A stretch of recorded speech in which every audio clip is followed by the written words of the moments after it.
Hello and welcome to the maths hospital. तो आज हम लोग पढ़ने वाले हैं time and work. Time and work में हम जितने भी पॉसिबल क्वेश्चन हो सकते हैं वो सब देखेंगे। इसके जितने भी टाइप हैं वो सारे देखने वाले हैं, तो लास्ट तक वीडियो में बने रहें, आपको 100% समझ में आ जाएगा टाइम एंड वर्क हम लोग कैसे इस क्वेश्चन को सॉल्व करते हैं। तो चलिए शुरू करते हैं। तो टाइम एंड वर्क समझने के लिए हमें पहले कुछ चीज़ें मालूम होना चाहिए टाइम एंड वर्क में। तो सबसे पहली चीज़ ये है कि अगर कोई बंदा है ए, वो काम करता है n डेज में, तो उसका एक दिन का जो काम होगा वो कितना होगा 1/n होगा। ये फैक्ट हमें मालूम होना चाहिए कि कोई बंदा अगर ए है वो piece of work n days में करता है तो उसका एक दिन का काम कितना होगा, वो होगा 1/n। और दूसरी पॉइंट ये है कि if A is thrice as good as workman B, A अगर 3 गुना ज़्यादा करता है काम बी से, बी के मुकाबले, तो work done by A and B कितना हो जाएगा 3:1 हो जाएगा। और रेशियो ऑफ टाइम टेकन क्या हो जाएगा, उसका रिवर्स 1:3 हो जाएगा। ठीक है। और एक चीज़ और इस पॉइंट पे हम लोग भूल गए बताना कि ये जो हमारा पॉइंट है इसका जो वाइस वर्सा होगा, जिसका वाइस वर्सा होगा वो भी ट्रू होगा।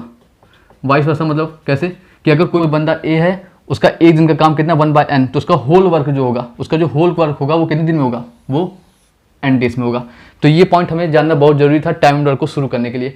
तो हम लोग पूरे 7 टाइप्स देखेंगे, उसी में से क्वेश्चन आएंगे, उससे हट के नहीं आने वाले। तो चलिए शुरू करते हैं। तो सबसे पहले हम देखते हैं टाइप 1 के क्वेश्चन। तो टाइप 1 का पहला क्वेश्चन आपकी स्क्रीन पे से में दिख रहा है कि Ayesha can complete a piece of work in 16 days. तो एक लड़की है आयशा, उसको हम बोल देते हैं ए, वो कंप्लीट करती है वर्क 16 डेज में। तो ये हमारा 16 डेज में वर्क टोटल दिया हुआ है, हमें कितने दिन में चाहिए, एक दिन में चाहिए। तो एक दिन में कितना हो जाएगा 1/60। अभी हम लोग ने पहले बात की थी कि अगर n डेज में वर्क करता है होल वर्क तो 1 डे में कितना होगा 1/n, तो इसलिए क्या हो जाएगा ये 1/16 हो जाएगा। आगे पढ़ते हैं। अमिता उसकी दूसरी फ्रेंड है, वो कितने दिन में करती है सेम वर्क ऑफ 8 डेज में, तो उसको हम लोग बी बोल देते हैं। और वो करती है कितने दिन में 1/8 डेज में करती है। तो हमें निकालना कि both of them work together in how many days they can complete the same piece of work. वो क्वेश्चन कह रहे हैं कि अगर ये दोनों एक साथ करते हैं वर्क तो कितने दिन में वो पूरा का पूरा काम कंप्लीट कर लेंगे। तो हमें क्या निकालना है, बेसिकली हमें निकालना है a + b। तो a + b क्या हो जाएगा, इक्वल टू हो जाएगा 1/16 + 1/8। तो 8 और 16 का हमारा एलसीएम क्या हो जाएगा 16 हो जाएगा, और यहाँ से 1 और 8 2 क्या हो जाएगा, ये टोटल कितना हो जाएगा 3/16। तो क्या 3/16 हमारा आंसर हो गया, नहीं। ये जो हमारा काम आया वो a + b का एक दिन का काम आया। ये जो हमारा आंसर आया वो कितना आया, a + b का एक दिन का काम आया। और हमें कितना निकालना है, इसका होल वर्क निकालना है। तो होल वर्क निकालने के लिए हमने क्या बताया था, उसका वाइस वर्सा। तो वाइस वर्सा क्या हो जाएगा 16/3।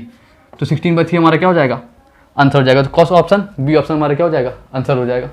अगला क्वेश्चन टाइप 1 में हम लोग देखते हैं कि गिवन है कि A can knit a pair of socks in 3 days. तो हमारा जो ए है वो निट कर सकता है 3 डेज में, लेकिन हमें निकालना 1 डे में। तो 1 डे में कितना हो जाएगा 1/3 हो जाएगा। इसी तरह से बी का कितना दिया हुआ है, तो बी का दिया हुआ है 1/9, और हमें टोटल निकालना है। तो टोटल क्या हो जाएगा a + b। तो a + b क्या हो जाएगा 1/3 + 1/9।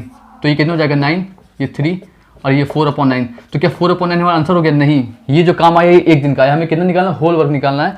और होल वर्क निकालने के लिए हम क्या कर देंगे, रिवर्स कर देंगे। तो कितना हो जाएगा 9/4 हमारा क्या हो जाएगा, आंसर हो जाएगा। तो ये हमारा टाइप 1 यहाँ पे खत्म होता है। टाइप 1 में बेसिकली पूछता क्या है, सिंपली ए दे देगा, बी दे देगा, हमसे पूछेगा होल वर्क। ठीक है। तो ये हमारा टाइप 1 कंप्लीट हो गया।